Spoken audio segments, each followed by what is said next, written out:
I'm Colleen, I'm Sarah. and we are the hosts of It's Unearthly. So here we're going to wrap up second part of Cassadaga. It's the weirdest thing because we went there to find someone that has the history of Cassadaga. And we kind of, didn't we, Sarah? We kind of just went with the flow. Yeah, it was a plan, but not structured plan. Right. But we went to go pay homage to George Colby. Yeah, oh gosh, yeah. And I tell you, he's not an easy man to find. He sure is not. I got drawn to the left, and then we went to the right, and I said, Sarah, look over there. She went that way, exactly where he's at. You probably walked right by him. I probably did. And there was a group of gentlemen, and I said, hey, do you guys know where George P. Colby is buried? They had no idea. And those, what was their name?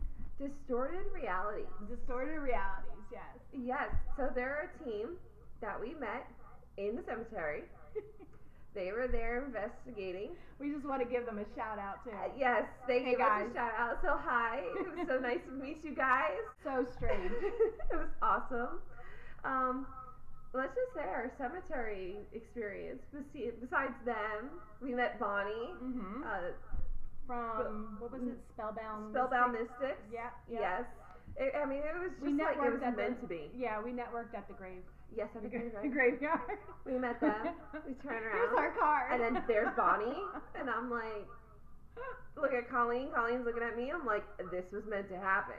This is George working from beyond. And I know he was laughing. We heard him laugh. We heard him laugh. He was snickering. Yeah, absolutely. We found him though. Yeah, we did. I'm going to put that video up on our IG because I feel that was him. Yeah. I feel I heard him. He was talking back. Yep, he sure was. He was definitely communicating. So that was interesting. So we go back to Cassadaga, and they had, what was it called? The Breathe of the Tribe event going on. Yep. And that was beautiful. It was all native. Absolutely gorgeous. Oh my gosh. And, because I have native in me, I'm just like, So everything was beautiful. And we were trying to get an interview with somebody that knew the history of Cassadaga. But we ended up meeting Sandra. And she had just moved here. And it was like, that was meant to be. Because it was like an introduction for her. Yes. Can I put this side note in? Yes, absolutely. So remember we were in that store in the hotel. Mm-hmm. And they were like, are you interested in a reading?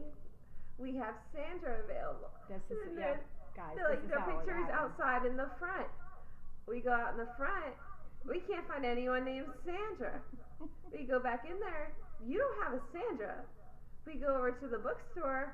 Who do we find? Sandra. Are you Sandra? And she's like, yes. We had the pleasure of sitting down with her and just asking her a few questions. We're going to go ahead and I'm just going to hush and play the interview for y'all. All right, here goes.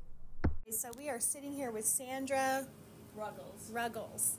And we are in Cassadaga, Spiritualist Camp. I'm here with Sarah.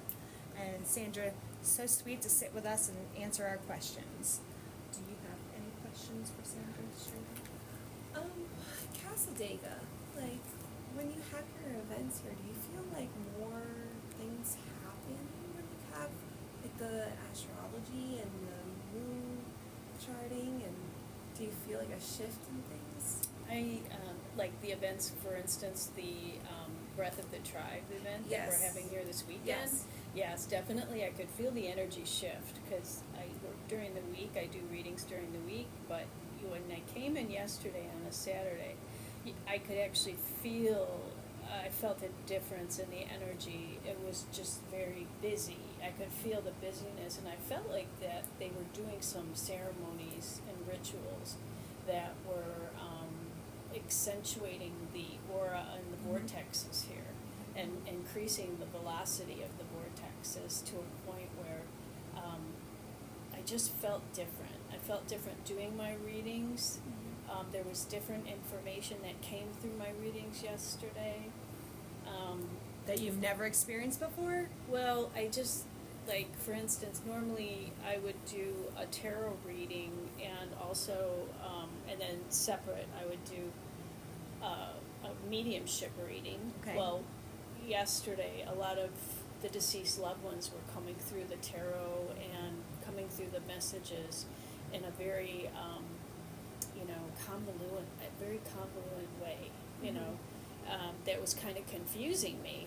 And normally I'm not confused, but it was just the velocity was so much, the frequencies were so high, much higher, and it just felt like faster, that I was able to pick up on the energy and the message, but it was commingling with the tarot, which was spirit guides coming through with those messages and the divine that comes through in my channeling. So you felt intense, heightened. Yeah, I feel we like were talking about this the other day. Like she texted me. She's like, "Do you feel the electricity in the air?" that's exactly the electricity in the air. Then I said, "I do, actually," and it was like the full moon. It was a harvest moon. Yeah. Yes. And I said, "Well, put your crystals out. It is a full moon."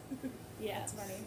Yeah, and then we have that going on at the same time, right? The full moon and the lunar eclipse we just had. So combined with that being in Pisces, that is the unconscious realms of all of that spiritual, intuitive type energy coming forward as well. So timing of that with this Breath of the Tribe event with all of the Native American rituals and things was really... Yeah, it's beautiful down there. It's Yeah. beautiful out there. Yeah, it was just really powerful. Love it, love it, love it. Yeah. So you just started living here, but you've been doing your mediumship for how long? Probably most of my life. Okay. I've been connecting. I had a near-death experience at 6 years old, and I went to the other side. I had scarlet fever, and my fever was so high. I was sick for a month in bed, and but my fever was so high that they almost lost me. But during that period in time, my fever was so high, I did transcend into a different realm and the other side, and I was told, it was just an amazing experience. I'll never forget it. There was these amazing giants, giant men, and giant people, with the big long legs like you would see at a circus, the big tall, yeah, that's what they looked like to me. Now, and they brought me to an amusement park, and they put me on all the rides, and they were just laughing with me and joking with me, but from, they were like tall. They were angels? They were, yeah, they could have been angels. They were definitely alien in some way. Okay. Yeah. And I just wanted to stay there. It was such fun. And they said, no, you have to go back. We have to take you back now through the gates. You have to go back and give the messages and talk to your parents and all of that. So within 2 days, I healed. And I started setting up statuary of Jesus, Mary, Joseph, because I was raised Catholic. So I started moving statuary around. That's when I started moving my bed around. That's when I started getting into decorating, and I'm a feng shui consultant. So I started cutting out. Definitely get that from you. Yeah. I do. Yeah. Definitely get that. So I started hearing things. I became very clear cognizant, which I knew things. I knew what was going on in the entire neighborhood. Yep. And I would tell my mom, this is what's going on. And she would say to me, don't talk like that, don't say that. How do you know that? Yeah, and I would talk to my grandmothers on the other side. I always was in contact with the other side and my angels and guides. And, as it turned out, I lost my mom at a very young age at 19 and my husband at 21. I'm sorry. I communicated with my husband from the other side and started a communication where I started following the guidance that was coming in from God and him, and that's what ultimately led me to Cassadaga, because in 2020 I was totally alone, because my family's in California, and quarantined by myself. I had just gotten out of a relationship, and I thought, well, if I can't talk to other people, I know I can talk to my husband, my father, my deceased loved ones. And so I started a communication going with them on a deeper level. And things just started happening that were unbelievable. And I just knew that my husband kept telling me that it's time for you to step into your really being a medium and getting out there and helping people with these messages. Nice. So here you are and sitting with us. Did I say interview? Yeah, exactly. Here I am. And I mean, if you had told me 5 years ago I'd be sitting in Cassadaga doing mediumship readings, tarot readings, all of this, I would have said, no, I don't think so. Nice. But, very nice. I love that for you. Beautiful. Very good. But This is a great story. It actually started when I was 6. young girl, yeah. And, you know, I was adopted at birth, so my mom didn't, you know, my family didn't have these skills, these gifts that were given to me. Were they open for you, though? Or did they Catholic upbringing? They I know were they're scared, like that. and my family is still very scared of me. Yeah. And what I'm a truth sayer. I'm a, you know, 괊ᴜᴇ, and I don't sugarcoat anything. And so when I see something, I'm a seer. So I see, and I'm a dreamer. Yeah, I dream stuff.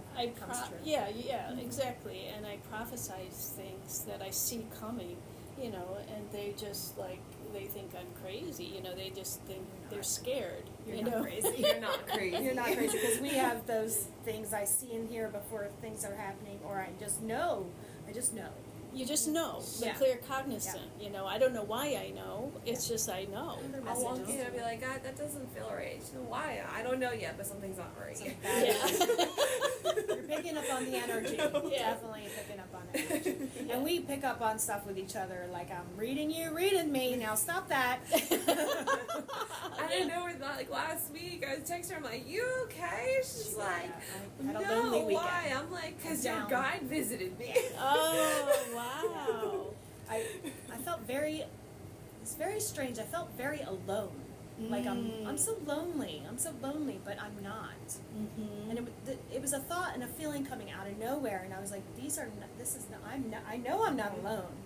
And it was the strangest thing, Sandra, because I was like getting, like, I'm welding up with tears, but I'm not crying. Mm-hmm. Like, it was very strong. I was trying to explain that to you. I couldn't cry, but I can cry, but I'm not crying. Yeah. Like, normally I'd be bawling my eyes out. Like, I'm such an emotional person sometimes, but I'm like, I can't cry. It's very strange. It was very strange. It's like immediately the energy just shifted. And I was like, my first thought went to her. I'm like, Colleen, you good? plane. Where are you? Are you all right? Yeah. Yeah. She's like, oh, you know, I've talked about on what I was going through this weekend. Yeah, it could be. I talked about this very same thing that you're bringing forward with a lot of my, you know, friends in the Bay Area in California. We used to have big discussions around that with the practitioners there from Agape. And they said that a lot of those feelings that are coming forth like that out of the blue, when you start to feel that, it's because it's collective. It's the collective energy that's really going through it. And we're such an empath. We're so empathic that we're able to pick up and feel it as well. And so when those feelings come out of the blue, you have to know they're not your thoughts, though. That right. As well. You go, okay, is this mine or is this somebody else's? Questioning it. Access energy. And that's how you were able to pick up on her, and you were picking up maybe on the collective consciousness. Interesting. That is very interesting. So that's kind of what it happens. That's when we're an empath, we absorb everything, you know. Yeah. Well, then I texted my friend, and she was like, are you sure you're not getting attacked? Oh. And then I listened to it. She sent me a song, and I was like, that's so sweet. She's being such a good friend. What a good friend. Yeah. And then, but it's okay. Like, you didn't. No, okay. I don't want other friends to be like, well, why do you call me? And then I heard a man just over me go, what did he say? If you only knew. And then I straightened up after I heard him say that. It was so strange. It was like he was right here. And he said, if you only knew. If you only knew. Just, that's how he said it. And I was just like, if I only knew what? Are you talking about love? 'Cause I know what you're talking about. And it hit me, like, yeah, tighten up, straighten up. After that, I was just like, I was good. I was good. You got this big spirit team around you. Yeah. I do, don't I? You see this. She has a guy, Indian warrior, it looks like. When he came to me, his appearance kind of changed. He had the white face going on. Oh. And it's like he nodded, like I acknowledged him as he acknowledged me. And immediately when I saw him, I had the feeling, you need to check on Colleen. Yeah. He was visiting you to visit me. And I'm like, well, that's her guy. Like, what? Why are you visiting me? Yeah. All right, Colleen, are you okay? Yeah. Yeah. That's He's nice. just showing his face. So, giving you the message to check on your friend. That's cool. Now, you say that I have a few guides. Why so many? Oh, we have a lot that come in and out depending on what we're going through. Yeah, I've heard that a lot. But you have to consider you have your ascended masters that are with you, your guardian angels that are with you, your spirit guides that come in and out, and there's can be up to 3 or 4 or 5 at times, depending on what you need and what you're going through. Your deceased loved ones on the other side and their soul. A lot of them have jobs to watch out for you and take good care of you, and then we have the essence of the divine and the ascended masters. So, Because I hear a woman sometimes that she's got a very little voice, and then I hear a woman with a very strong voice. She's the one that tells me to straighten up. Colleen, stop this, or And I don't know if that's my grandmother. Kind of sounds like her. yeah, it could be. It very well could be her. I don't know who the little female voice is. Is it my mother? I don't know. But I know they're there. Yeah, That I know.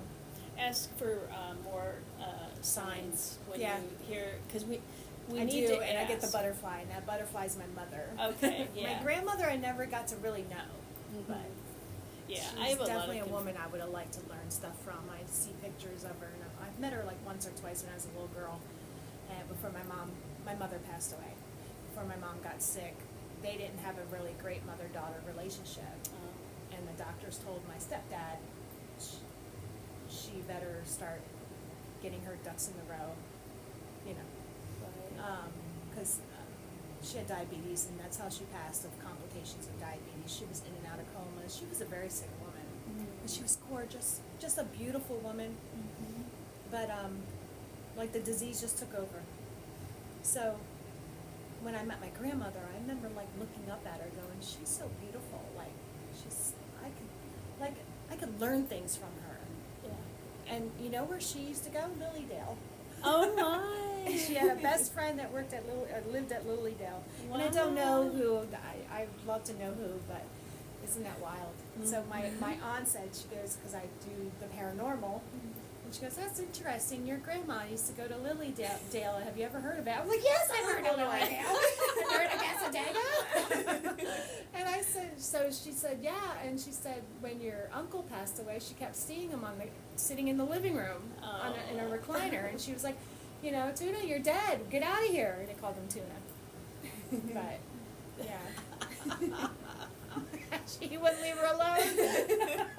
Yeah, that's funny. That's funny. Yeah, so you have a deep connection, and you can see that the energy of the glow within people when they are filled with spirit. I right? do. That's funny you say, because I tell her I see things on people, good and bad. I see it in your eyes. It's all about your eyes. I can look in your eyes and see stuff. Like the woman downstairs at the store, she's talking to me. I'm like, "I love your eyes." I was like, "Good Like stuff." they're memorized. Yeah, that was funny.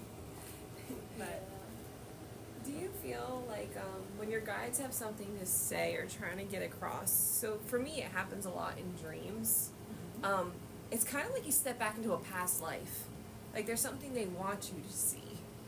Do you feel like is that something that they're trying to get across? And it's like, again, how you said there's several that you have, you definitely can feel the energy, the difference between them. How do you feel like why they're doing that, or is that a type of communication? sometimes it's they're coming forward with messages of, you know, protection, for healing. You know, I'm all the clairs, so sometimes I hear them, sometimes I see them, sometimes I feel them, and sometimes they come through dreams. And I, like you, I have a lot of premonition in my dreams, and a lot of times they will come through just to say hello, just to let you know that they're by your side and they're there for you. They will never interfere in our free will, and so therefore, if we need help or we have a question we're asking or anything like that, we need to ask what we need for, you know, or write it down, and then the answers will start to come. They'll bring the answers in your external world in some way, but ultimately, I feel like it's for healing, forgiveness, love, never fear. You know, I'm a Course in Miracles student, so I've been studying the Course since 2008, and Marianne Williamson says that you cannot have fear and love in the same place. You know, you either have one or the other. So I always remember that, to go to love when I'm feeling a bit of fear that comes in, and I realize it's false evidence appearing real. I get told that. I was telling her on the way over here, that little voice I hear, she tells me to open my heart. Let the love in. Yeah. And they come in to help you to heal through your life. And you may not even know you need it. I don't feel like loving anyone. What are you talking about? I'm just messing. So when they come through, they give me healing messages. It's never fear-based. When I get the messages, you know, I know there's a lot of people that have asked me if they're being spiritually attacked, and or if there's witchcraft been put on them or anything like that. And I always say that if you have a direct connection to your guides, your angels, and the divine, you're always protected from that kind of stuff. And if you believe that you have a curse, you're going to say that you have a curse. Right.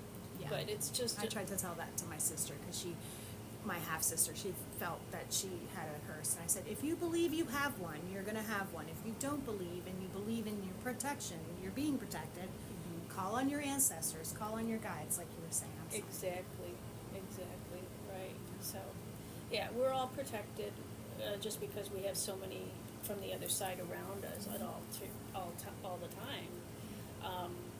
And yeah, I have a picture that Reverend Gates from he teaches a class, and I don't know what I did with it, but it's actually a pictorial of all of the spirit guides and what they look like around you. But there's hosts of them at different times in your life. Yep. And that's why I think that guy said to you, if you only knew. Loud and clear. I heard him right here. Yeah, that's why. Because if you knew how many were protecting you, you would not be in fear ever in your life. It's interesting that I heard it, and that I was going through it. I just a lonely feeling. I'm so alone. I'm so sad. But it wasn't really, I'm not alone, and I'm not really sad. I have a lot of things going in life. I live in a beautiful house. I drive a Jeep I love. I have a great job. I have like all kinds of things. Beautiful boys with their great jobs and their girlfriends and just good stuff. Why am I feeling this? Yeah, exactly. Like, where is this coming from? Recognize it wasn't my thought. It was like being given to me or something, and I was just like, no, I'm not alone. And I could call up anybody and not be alone. You know what I mean? And that is just the time you have to reconnect to the divine flow, and then you'll start to get filled up with that love. And I mean, I had to do that quite a bit during COVID. Yeah. Because I was alone. And coming out of a relationship, you probably had some healing to do. Yeah, there was a lot going on around me that was being created as far as gang stalking, bullying. Yeah. But that was when I really got into the tarot more, because I was getting the answers through the tarot. Yep. And I just became addicted to getting all of my answers from tarot and my divine, because I couldn't really talk to anybody or trust anybody outside my divine connection. And it's hard to find somebody you can relate with all that. Mm. So I was saying that to know a man is to know him mentally, physically, and spiritually. Yeah. I'm saying that. I said my husband's all that, but his spiritual's not fully yet. Oh no, yeah, that's Men are true. stubborn. Just Well, they're just they have a more of a learning process. Yes. Just macho-ness, Yeah. What a macho man to live up to. Yeah. Does he feel like if he can't see it, it's not real? Yes. Yeah. That's what I wonder. See, my ex-husband knew I had some abilities, and he would see things move around me. He's like, that just moved around you. I'm sorry. I don't know. And he's like, he'd be watching it. That just moved. Because you came over to me. Yeah. And he would, I didn't sound dumbfounded to it. I don't know. But I would see things, and I would, he turned on the TV of, what's that Tommy Boy actor? What's that actor, the big guy that died? Mm-hmm. Well, that weekend he was on Saturday Night Live, and I said, he's going to die of a heart attack, you watch. What, he died Tuesday? Heart attack? My ex-husband called me, and we were married at the time, he's like, you're a witch. You damned him. He's dead. I said, I'm sorry. And he goes, but you were sitting there saying he's going to die of a heart attack. He died of a heart attack 2 days later, or 4 days later. And I was like, that's wild. That's wild. Yeah. Yeah. I've had Chris that Farrell, experience was it? too. When Yeah. you can see illness. Yeah, in you somebody. just know. I mean, Yeah. he was on stage sweating bullets, and he's just too much energy, way too much, way too much. and you can see. I mean, I can see when people are just swollen from too much food, fatty foods, and you just see That's that me within. about now. And no, I'm not saying it. No, I didn't know. mean you, but I mean there's You need just to some of tighten these people that I've Yeah. been around that I know you can just see the diet is not good for them. Yeah. You know. But yeah, and I have picked up on different things as well. I also work with crime investigations as well, and I had done a lot of that work with California psychics, people calling me for, I can't really disclose the facts Yeah. of the cases that I was Yeah. working on, but a lot of it was human trafficking. That's a lot. That's big Yeah. right now, Right. and it gets me in such a way. It really does, because years ago when I was in high school, I basically toured with a band, and I saw a lot of things. And you could easily just get in this bus and never be seen again. Right. Right. It's horrible, and the things and the stories and true crime. I used to be a true crime junkie till I started seeing and visioning killings and screamings and swaying, and I had to stop. Yeah. So even with my best friend, we were staying in a hotel in Disney. We were doing a Disney weekend thing, and something was on, and I said, right when they were like, she was missing, and I said, check on the neighbor. And then next thing you know, like we're watching the show, and she was like, she looked over at me when the neighbor's DNA showed up, because he was like for 20 years, not like they didn't have DNA back then, and she was like, I was like, what? I mean, when it's the pretty girl that says no, Right. but that's what I was seeing, and like another one of the, I'm seeing mud, tall grass, like in a swampy area, and that's where they found her. Mm-hmm. And it's the vision will come to me. Exactly. Yeah. Yeah. And there I see what I see. So I had to stop, because I would see the attack, I would feel it, I would hear it. Yeah. Like when I don't know if it came through my memories today. Gabby Petito, when she was murdered by her boyfriend. That whole episode, that whole thing, I was really heavily into watching the body language of the police officers, listening to what they were talking about, and it just. I don't think he killed her. It That's just just my felt, thing. It just felt wrong. The whole thing felt like the police officers were in on it, I I believe he sold her to a sex trade. Yeah. To a group of people. Yeah. Because she didn't want to meet with somebody and he was throwing a fit about it. Mm-hmm. But that, I don't know, I could be wrong, but that's what I felt. I don't feel she slipped on a rock, and I don't feel that I feel he's still alive and they altered his look. I don't believe Dog Bounty Hunter was looking for him. I believe he had lunch with him. I believe he's still alive. And that's just my feeling. People may say, oh no, he killed her. No, he did not. And I just don't see his bones. Like, I have yet to see a picture of the remains they found. Right. I mean, there's just so much that can be potentially there, but I did have a vision of her hitting her head, so I knew that that was the blow that ended killing her. And if she, then I found out later that she slipped on a rock, and is what they're saying. But no, there was definitely a blow to the head, the trauma to the head. She came and really showed me what that was the way it happened, and that was what verified that what visions I was getting was true. Yeah, so a lot of the crime that, I watch crime shows and things like that, and I try to get a vision of what I feel is, going to be helpful in that way. And then I've had other mediums say, you don't want to get too involved with that because they're going to think you had something to do with it, They've actually done that where the woman, she was a nurse and she had her abilities but didn't really, and she told her son or something to drive to the woods there, and they found the shoe or something, and they arrested her. Yeah. And then they found the body. But, yeah, they arrested her. Right. And, yeah, because your intuitive hit is, generally going to be correct, and then nobody else has that information. Yeah, and it's questionable. Because I feel a lot of... Caller. Go ahead. Okay, we just want to thank you for everything. Thank you so much. Oh, you're welcome. Was that helpful? I hope so. Absolutely. I do. Thank you. And I wish you luck with everything. Oh, thank you. You too. Yes, thank you so much. I'm going to,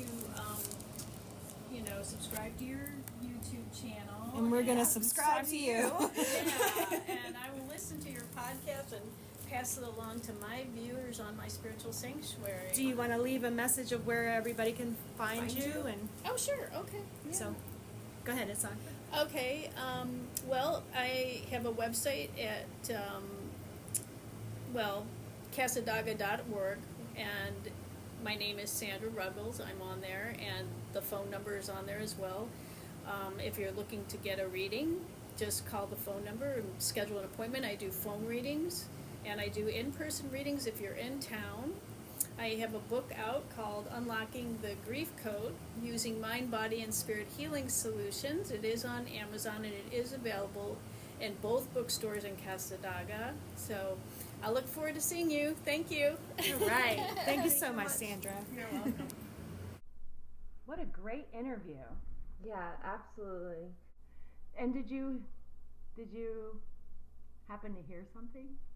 Yes. Oh my God. Y'all play it back if you want, but while we were sitting there in the interview and she says, I thought I was crazy, you can clearly hear a man say, you're not crazy. And then Sara and I say, you're not crazy. Yeah, we're going to have to pause it just so you can hear it. Yeah, you're going to have to play it back. So that was interesting. Oh my gosh.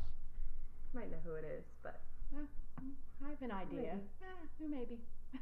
Maybe Sandra knows. Shout out to Sandra. Thank you so much for the interview. It was great.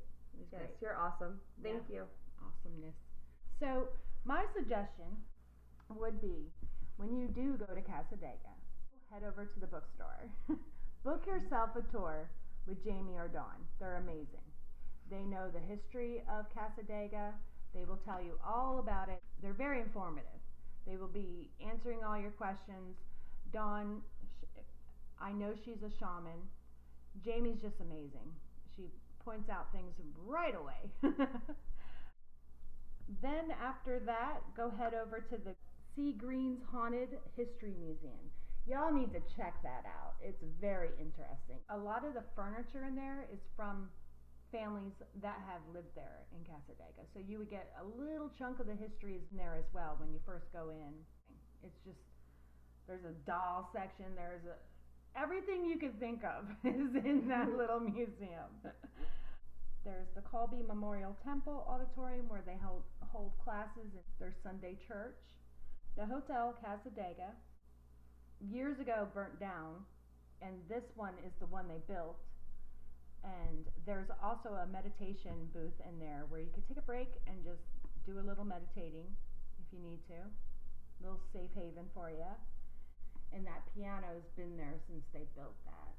And then the food is amazing, and you could sit and they do, like, the guy does a karaoke night or whatever, and it's like live music, good food, good stuff, great atmosphere. It's every time I've gone, it's nice. It's nice. There's also a little garden by the bookstore called the Eloise Meditation Garden, where I did a video and I could see a little orb, and then I got an EVP of a woman saying hello or something, or she said something. I'll put that up on the IG. Yeah, absolutely. And then take a walk through the Horseshoe Park and the Fairy Trail, where there's and there's a labyrinth in there. Oh, I love it. I love it. It's my favorite part. That is my favorite part of Cassadaga.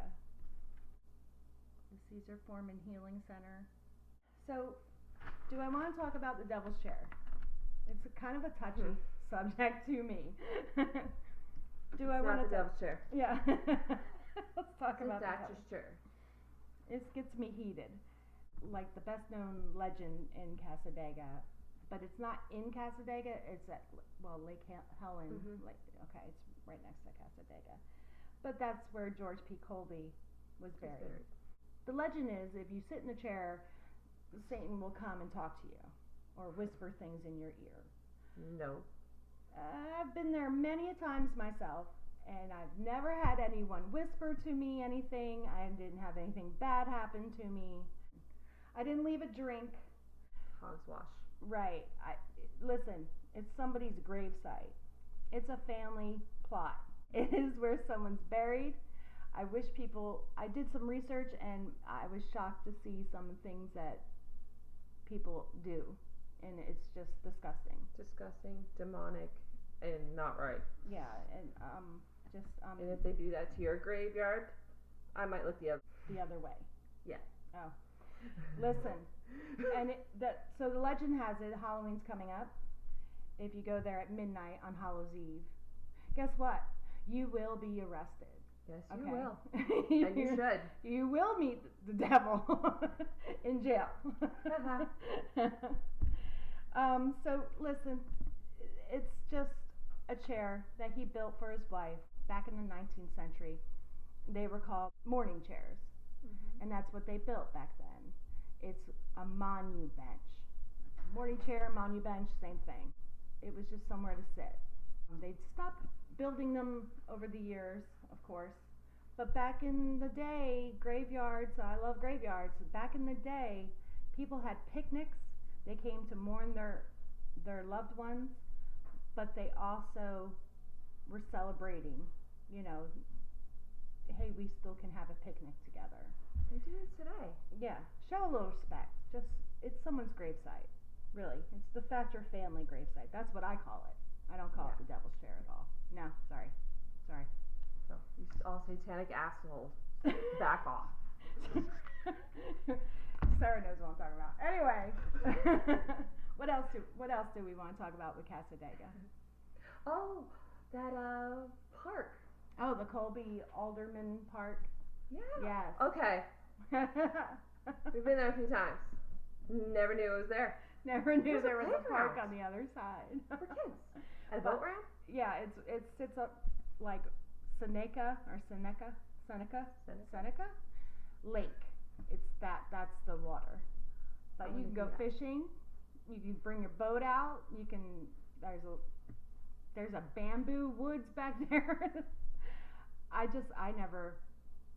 Never knew about Never it. knew it. Uh-huh. Like I said, every time. I was like, Something new. I came around the corner and we drove through there. I was like, Sarah, this place just grew. It just grew. Like, has it been here the whole time? What is this? It just keeps getting deeper and deeper. Like, Cassadaga has all the nooks and crannies. So, my experience of Cassadaga, I remember going there back in 2015 or something. I don't know, something crazy like that. Years ago, when I used to go, the first time I've gone there, I was like, this is it? This is just a street.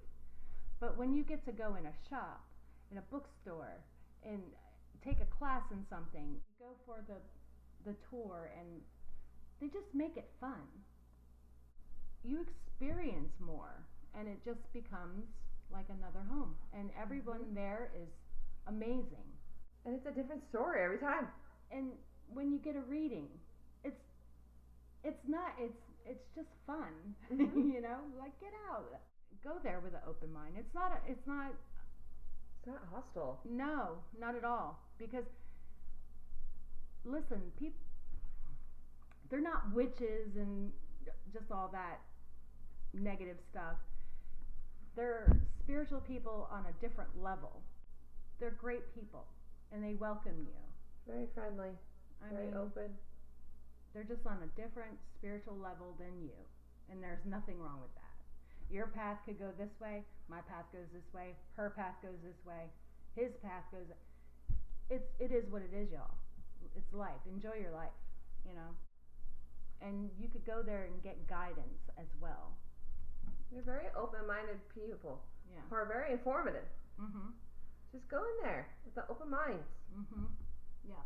See, learn, listen, connect. Yep, that's what we're here to do. Connect.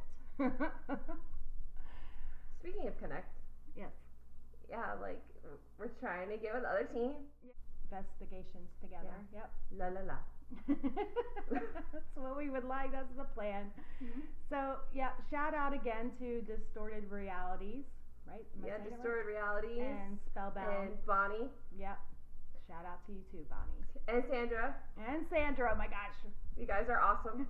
Thank you so much. This was a great two-parter. Yes, thank you for letting this happen. And contributing. Yep. And meeting up. Yep. And making connections. Right on. So we will wrap this up, and the next episode we're going to go over St. Augustine Lighthouse. We're going to go over that. And if anybody has any experiences, email us. It's unearthlypodcast@gmail.com. Send us something. Yeah. Or on the gram. Yep. Yeah. This is the podcast. It's Unearthly, but our paranormal team is Women of Unearthly. Yes. Make sure you follow us. Give us a like. You can send us a message that way. DM us. Yep. Yep. We're getting there. YouTube. Mm-hmm. SoundCloud. Where else are we? Buzzsprout. Yeah, that's our website. All right. So yeah, contact us. And share your stuff. Share your story, and we can tell your story. Yeah, like I said, it's about investigations, finding the truth, unearthly, paranormal, or unknown. So that's what it's about. We want answers. Answers. All right, y'all. Have a great night. We'll be talking to you soon. Yep. Good night, guys. The Richard Russell House. We are one. That's what that means. We are one. That's what that means. Go check it out. It really is a place that you just need to check out.